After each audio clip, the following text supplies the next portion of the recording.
সার্বিয়াতে শীত কয় মাস হয়ে থাকে, গরম কয় মাস হয়ে থাকে, কী পরিমাণ বরফ পড়ে, কী পরিমাণ সোনার বাড়ি খেতে হয়, পাশাপাশি সার্বিয়ার ভিসা আপডেট নিয়ে কিছু কথা থাকছে আজকের ভিডিওতে। চলুন ভিডিওটি শুরু করা যাক। আশা করি যে যার অবস্থানে আছেন নিজের চাহিদাকে কমান, অবশ্যই ভালো থাকবেন। আসলে সার্বিয়াতে ঠান্ডা বলতে প্রচুর ঠান্ডা, ভিডিওতে দেখতে পারছেন যে কি পরিমাণ ঠান্ডা সেখানে পড়ে।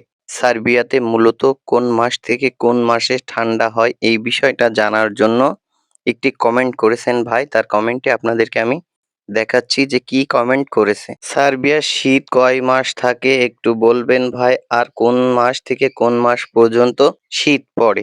সার্বিয়ার শীত শুরু হয় মূলত নভেম্বর, ডিসেম্বর, জানুয়ারি, ফেব্রুয়ারি এই মাসগুলোতে। এখানে প্রচুর পরিমাণ ঠান্ডা তখন থাকে, মাঝে মাঝে বরফও কিন্তু পড়ে। এই বিষয়টাই জানতে চেয়েছেন। আর মূলত সার্বিয়াতে ৮ মাসের মতো শীত পড়ে এবং ৪ মাস গরম আবহাওয়া থাকে। সেখানে ২ মাস কিন্তু ঝড় বৃষ্টি হয়ে থাকে। মোটামুটি অন্য দেশ ছাড়া সার্বিয়ার সর্বমোট আবহাওয়া বলতে অনেকটাই ভালো, গড়মিল করে সুন্দর আবহাওয়া বলা চলে। ভিডিওর শেষে সর্বোচ্চ তাপমাত্রা, সর্বনিম্ন তাপমাত্রা কত ডিগ্রি সেলসিয়াস থাকে সেই বিষয়টার একটা ছবি দিচ্ছি, আপনারা দেখে নেবেন। যারা এখন যেতে চাচ্ছেন মূলত তাদেরকে আমি কিছু সাজেশন দিচ্ছি যে শীতের জন্য আপনারা কি কি নিয়ে যাবেন।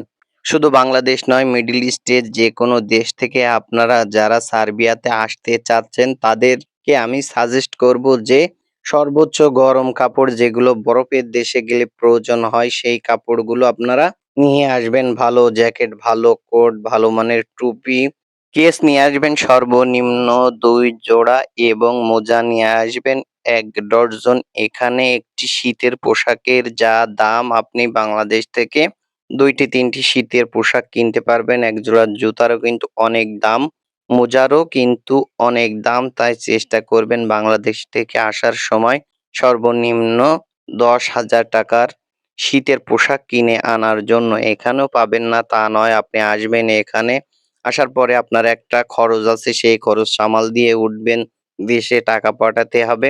সব মিলিয়ে আপনার জন্য একটু কষ্টকর হয়ে যাবে। তাই অবশ্যই আপনারা শীতের পোশাকগুলো বেশি করে নিয়ে আসবেন। আপনারা এম্বাসি আপডেট নিয়ে ভিডিও দিতে বলেন বা জানাতে বলেন, যেখানে এম্বাসি বন্ধ সেই বিষয়ে কিভাবে আপডেট দেব এই বিষয়টাও কিন্তু আপনাদের বোঝা উচিত। অনেকেই এম্বাসি আপডেট নিয়ে ভিডিও দিচ্ছে, যে জায়গায় এম্বাসি বন্ধ সে জায়গায় কিভাবে এম্বাসি আপডেটের ভিডিও দেয় এই বিষয়টা আমার মাথায় আসে না। আপনাদেরও কিন্তু বোঝা উচিত যে এই জিনিসটা বন্ধ সেই জিনিসের কোনো আপডেট হয় না। বিভিন্ন ইউটিউবার এই আপডেটটি দিয়ে থাকে আর আপনারা এই আপডেটটি নিয়েই কিন্তু মাতামাতিতে আছেন। আসলে আগে বোঝার চেষ্টা করুন যে কোন সময় আপডেট আসবে। ৭ তারিখে এম্বাসি কার্যক্রম চালু হয়েছে, ১০ তারিখ থেকে তারা ভিসা ডেলিভারি দেওয়ার কথা আছে, কিন্তু আমি যতদূর শুনলাম যে ১৫ তারিখ থেকে কিন্তু তারা বই ডেলিভারি দেবে, অর্থাৎ যাদের স্টিকার হয়ে গেছে ভিসাগুলো ডেলিভারি দেবে। এম্বাসি আপডেট আসলে আপনাদেরকে আমি জানাবো, আর যদি আপডেট নাও আসে সেটাও জানাবো। আপনারা যে বিষয় জানতে চান অবশ্যই কমেন্ট করবেন, আপনাদের কমেন্টের উত্তরগুলো দেওয়া হবে ভিডিওর মাধ্যমে এবং আমার পার্সোনাল হোয়াটসঅ্যাপ লিঙ্ক দেয়া থাকবে এবং ফেসবুক লিঙ্ক দেয়া থাকবে। যদি কেউ পারমিট চেক করতে চান সেখানে দিবেন, আপনাদের পারমিটটি চেক করে দেয়া হবে। আর যারা আমার ইউরোপ সিএম চ্যানেলটি সাবস্ক্রাইব করেছেন তাদেরকে অসংখ্য ধন্যবাদ। যারা করেননি অবশ্যই আমার চ্যানেলটি সাবস্ক্রাইব করবেন।